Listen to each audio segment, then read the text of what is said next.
You're listening to the Impact Implosion on the Angry Marks Podcast Network.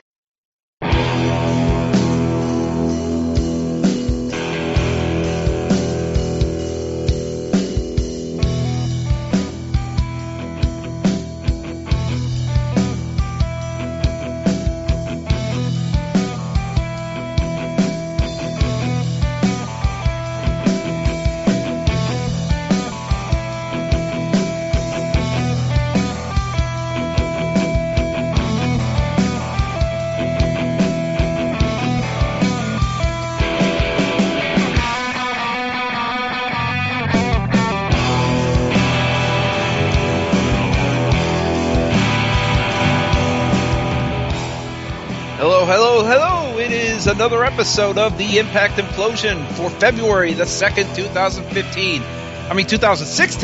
I'm not going to act like freaking Bram here. It's another episode. 2015 or 2006. Oh, yeah.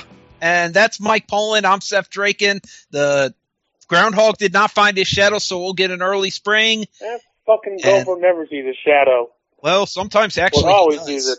No, he sometimes sees it. It's a 50-50 on that situation, but yeah, Impact. Yeah. Any news? Oh, there's plenty of news. Davey Richards is injured again. Oh no. Yep, it looks Eddie like that got injured last time? Yeah, it was Eddie who got injured last time. And Davey Richards might have a meniscus problem. Oh no. Well, luckily, spoilers to the rescue. They dropped the belt, so it doesn't matter. Yes, yeah. And good luck to Davey, as after that injury, he had to take a math test. Since, he is in college still. A math test? Yep. Although, considering the number of concussions he has, I'm not sure if he can multiply. What's 6 times 3? G? 25. But anyways, I guess we got to get to the big news. Uh-oh. And that is Awesome Kong. Yes, got sent home because Rebby's guy's a bitch. No, she got sent home because Awesome Kong was a bitch. Oh. Awesome Kong threw her bags out of the room. So don't have seniority. Get your freaking bags out of here. That she was going to dress in the Knockouts locker room since that was her designated spot for the tour, and Kong throws her bags out. She comes back in, with Maxwell nearby. So Kong throttles her by the neck. Oh, chokes her against the wall in front of the baby. Abuse. And they had to separate Kong. Kong's gone. I hate to say this, and which means they'll need another new member for the dollhouse, which probably was going to be Maria. Yeah, Awesome Kong, I'm not going to disagree with her getting released this time. This was kind of bullshit. Yeah, it's one thing to kind of throw the bags out. It's another thing to try to strangle the woman in front of the little kid. Yeah, strangling the woman is one thing, but in front of the little baby? Jesus Christ, what the hell's wrong with you? But yeah, she's gonna be gone, and that's pretty much all there is to say about that. But that is it. Oh, we gotta talk about this. You remember Grado getting fired? Well, yes. in what was it, Manchester? Yeah, it was Manchester. He came back, had chased out by security, and then came back as Odarg the Great, a masked son of a bitch who is Grado, but his name spelled backwards. So they're ripping off 2 freaking gimmicks of, unmask him and you'll prove he's Grado, and then he'll be fired, and freaking Relic. That's killer stuff backwards. Luckily, I think it's only going to last till the UK tour. So, and he's also teaming with Mob Ali Shira. So, and what good a news team that is. He's not in either the London or Birmingham tapings. So, actually, I think he was in the Birmingham tapings, but in one of those one night only things. So, fine with that. Yep. So, I guess we're gotta stop wishy-washy and stop delaying the inevitable. Let's talk about Impact. Yep. First, we got Matt Hardy with Reby Sky and Tyrus. And to make Tyrus not seem like an idiot this time, no Maxwell.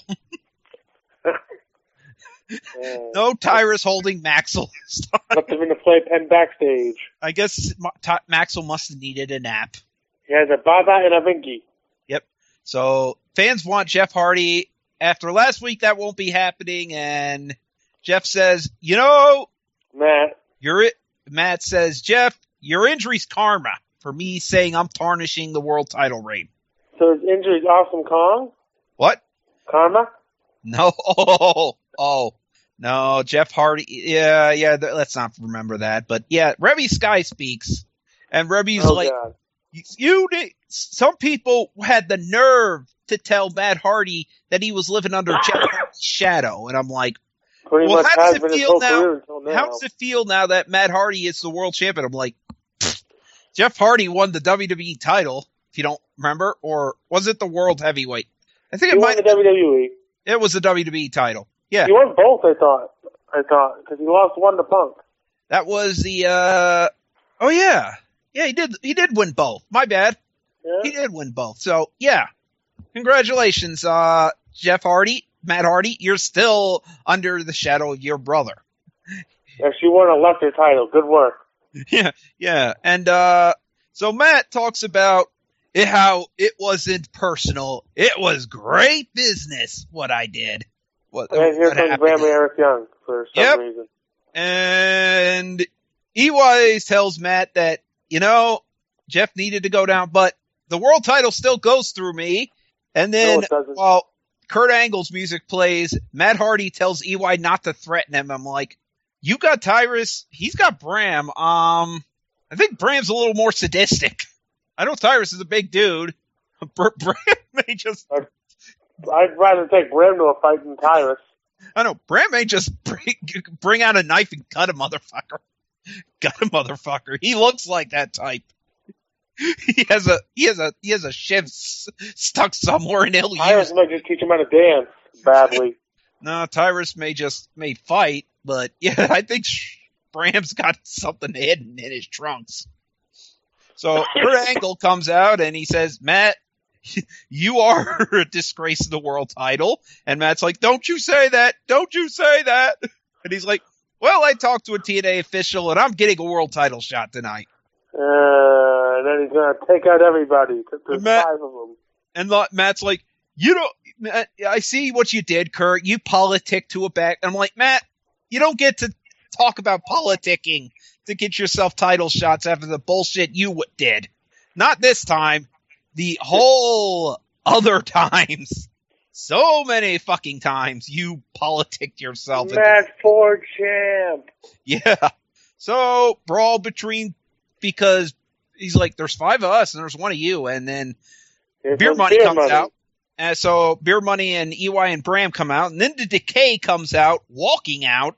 And then the Wolves jump them from behind. Hardcore War match is announced. Of course, none of these matches would really be a shocker if you saw the Impact Wrestling tweet previewing the show, which basically pretty much said these 2 matches and Drew Galloway versus Tyrus. Which would also be a supposed impromptu match. Nothing is impromptu. Then promo commercials for stuff like Dutch Glow, the Amish cleaning tonic, and Gods of Egypt, which... Dutch Glow, the Amish tonic, as promoted by Amish Roadkill. Buy our shit from the Amish. It'll help clean because the Amish use it. No, they don't. Anyway, Gods of Egypt commercial looks like shit, and if it was based on the real Egyptian myths, it wouldn't be PG-13. Nope. Not even close. It might actually get an X rating, considering some of the shit that happened. No. There's some gay there's some gay subtext in some of those Egyptian mythologies between back in the old school video stores. The one we're not allowed to go into. Between Set and Horse. There's some really creepy stuff. So anyway, they showed last week's Feast or Fire cases revealed and Grado getting fired. Drew said, we'll get to that next week. Drew says he won the lottery with his world title shot briefcase, and Tyrus is like, you just won a target. Don't ever. If you won the lottery, you wouldn't still be in TNA. And Drew says, you're the number one contender, and yet you're palling around with the world champion. What the hell? Logic. Yeah, I know. He called Tyrus out on that. I'm like, thank God somebody does it. Because seriously, Tyrus, you have a world title shot whenever you want. These guys sit on that title shot until somebody gets fired. Yes. Hey, wait a minute. Seriously. So here comes Franklin the Turtle with a red headband instead of a red baseball cap. And he faces Aiden O'Shea in a way too long match. The chopper match. And of course Raquel comes out in her purple hair. And Franklin wins with a spear. And Raquel comes in to attempt Lashley. Or Franklin. Attempt Franklin again. I gotta keep calling him Franklin. That joke will never die. That he's a turtle. I think they're building up to a heel turn with him. Oh, I have a feeling they are too. And so Maria is coming to the ring next. Oh, God. And Maria says she is passionate about women's wrestling. Oh, yeah, she came out. And she thinks it needs a leader because the division is broken. Yeah. And Kabuki Taker. So, and I am seriously like, Gail, if you're going to argue division of Brooklyn, then we will have problems. But instead, Gail's like, division, no, she not only says the division isn't broken, she says, if you want to take the leadership, go ahead and fight me for it. And I'm like, you're not helping, Gail. Maria's not a wrestler. And she says that. She's a businesswoman who little girls can look up to. Yeah. So Gail's like, get in the ring, Maria. We're fighting right now. And Maria's like, no. I do think change is needed, but I'm not fighting you. So that's basically that segment. Although I do like sometimes where Gail was cornering her and Maria's face was like, oh, dear God. Get a little too close there. So, and it's time for the hardcore war. Well, actually, first we had a Beer Money and Wolves backstage segment where they were like talking about the tag titles, their futures and stuff. And Bro's like, yeah, we can do that at a later date. Tonight we have bigger fish to fry. And James Storm was like, is there a fish fry nearby? They got some beer. Yeah. I did like that. I was like, oh, is there a fish fry nearby? There might be in the UK. They do love fish and chips. So yeah, Gail Kim versus Maria Kanellis in 2016 isn't something I really care to see. Nope. And, oh yeah, Gail easily defeats Awesome Kong to get her ready for a feud with Maria. Seriously, this is so ass backwards, it's horrifying. Yep. Anyway, time for Hardcore War. Eddie Edwards comes out first with a steel chair. And Crazy Steve comes out with a baseball bat wrapped it with a chain. Yes, and of course, neither of the guys on commentary know what it is. I think it's a bat. No kidding. No kidding. It's a bat with a chain on it. I can tell what a chain is. Crazy Steve. Hope would know what a chain looks like. So Crazy Steve is biting. And he might need some shots. I know. Yeah. So here comes Bram with a turnbuckle, and at least his own standby. At least it's continuity for his character. Yep. And then James Storm comes out with a beer keg. Where did he find that? I'm like, that seems kind of impractical for a fight. For character. That's exactly what I'd bring to a fight with me, a keg. I know, but seriously, you got to run down with that damn thing. And he has problems doing it. Where's your scooter that you used to have? I know. Where's the wagon with the beer keg? Come on. Where's your red wagon? Fell off the wagon, apparently. I know. So Bram gets the beer keg hit in the groin, which is an ouch, thanks to a steel chair. So, and Eric Young comes out with a kendo stick. Then we go to commercial break. The most generic weapons for these things. No, not really. James Storm came out with a beer keg. Or other than the keg. That's impractical. Steve did come out with a bat with a chain on it. Yep. It's not just a baseball bat, and it's not and Bram came out with his regular weapon, with his go-to weapon, a turnbuckle. Yep. And then Davey Richards is in the ring, although we never saw what weapon he brought with him. I guess it's a steel chair. Commercial. It could be a trash can since both those things were used. Who the hell knows? And then Abyss comes out with Janice. And Janice is never used, nor even attempted to be used. Janice. And Bobby Roode comes out with a hockey stick because he's Canadian. Yep. Canadians love hockey. Yep. The Wolves with a double foot stomp onto a chair, which is on Abyss's back. That must hurt. Yep. And ultimately, the Peel team wins because Crazy Steve hits Davey Richards with the mist as he's about to get one of his tag belts back. Yep. Then Abyss hits Davey with the tag title that he dropped after the mist, and they pin him. Yep. Setting up Monsters wrong in the UK. Yep. The Decay still have the tag belts. And then Drew with his world title briefcase speaks to Kurt Angle and thanks Angle for a great match and wants a rematch. Then Drew Galloway versus Tyrus, and I'm begging someone to shave Tyrus's beard. Haha. There was actually a good spot here with Drew powerbombing Tyrus, although you could tell Tyrus couldn't hold on much longer because one of his legs is shaking. While he's up there, you're like, he's having issues there. You might want to get him quick. If one of your legs is shaking while you're on the turnbuckle, that's not a good sign. Yep. So he's about to hit the Claymore. Lights go out. Here comes Maria saying, your miracle, Drew, is about to happen right now. And Mike Bennett hits him with a briefcase, causing a DQ. DQ. And Drew, Mike basically cuts a promo, says, I'm the miracle. Your title case isn't. Yep. So. And now we have the X Division. Well, first Franklin comes out to wish Kurt well in his match tonight. And then X Division title match. Yep. Well, he already did, so. Yep. It says, yeah, but he actually basically says, think about it, Kurt. You win your belt tonight, and I'll beat you in the same place you took my world title at. Yep. So, here comes Tigre Uno, ready for Gregory Shane Helms, but Gregory Shane Helms is not in wrestling gear and says, you're not wrestling me tonight. I never said you were. And you're not ready for me. So instead, you're facing my student, a man I trained from North Carolina, Trevor Lee. Generic Trevor Lee. Generic, and of course, no mention of Trevor Lee being part of the GFW invasion.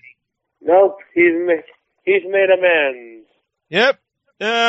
So yeah, this was a very generic match, like most of this show has been so far. I don't think there's been actually one good match on here. Nope. So Trevor Lee hits Fisherman Buster, then hits him in a small package, and wins the belt. But here's the only good thing about this show tonight: EC3's interview. Yep. Talks about unbeaten, despite saying I am unbeaten, unpinned, unsubmitted, and stuff, I really am not unbeaten, beatable. And he talks about having a winning addiction, an addiction to winning.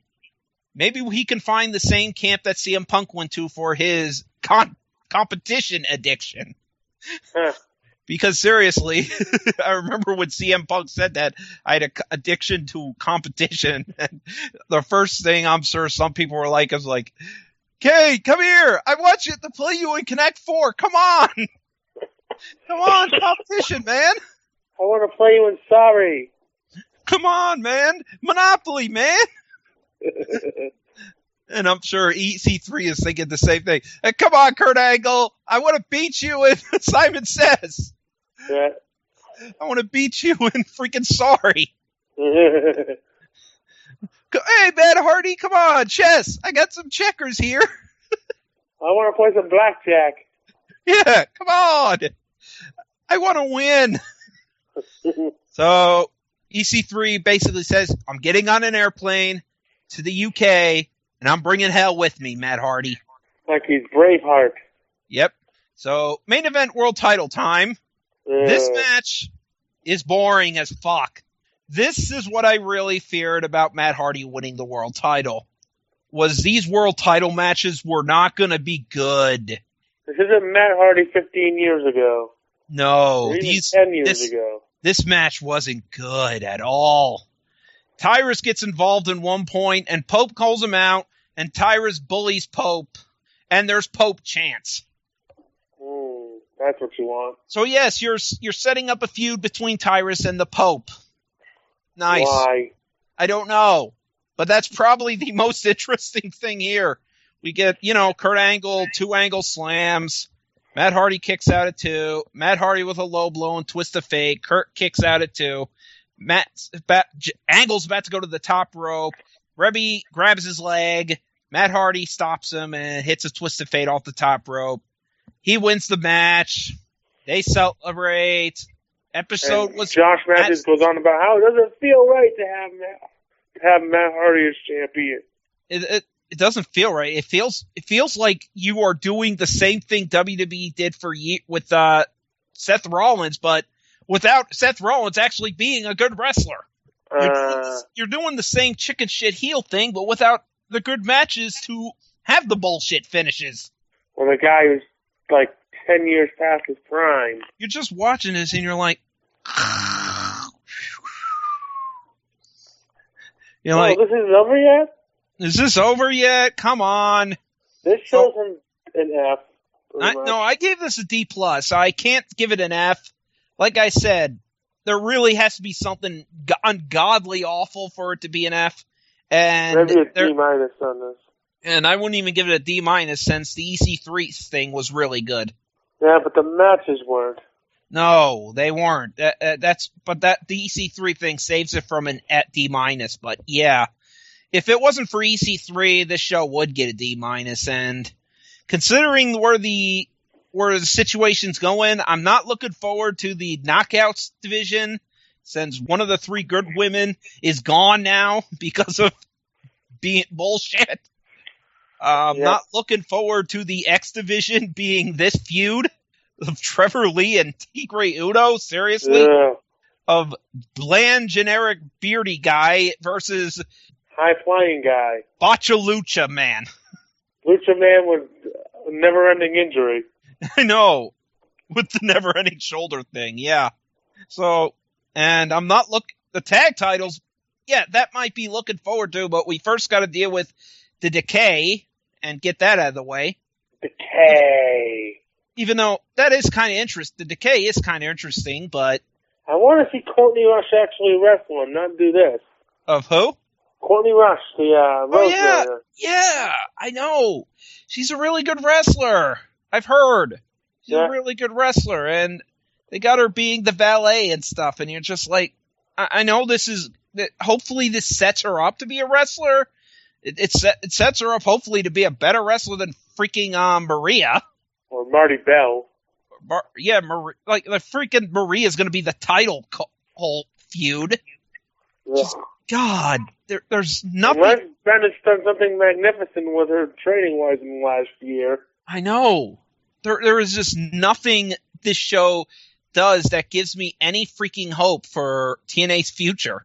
Yep. You have anything to sell? Oh. Yeah, this really doesn't look well. So anyway, yeah. That's it for most of the show. No, I do not have anything to sell, although I am going to get started on the, tomorrow on the, induction of, the Fantastic Four, since I finally got the DVD here. I know it's a late induction, but it should have been in January, but, DVD issues and snow and shit like that. Yeah. So, with that out of the way, do you have anything to sell? No, not this week. Well, we're off this week. Oh, yeah. So, Miley, we're heading to bed. Yep.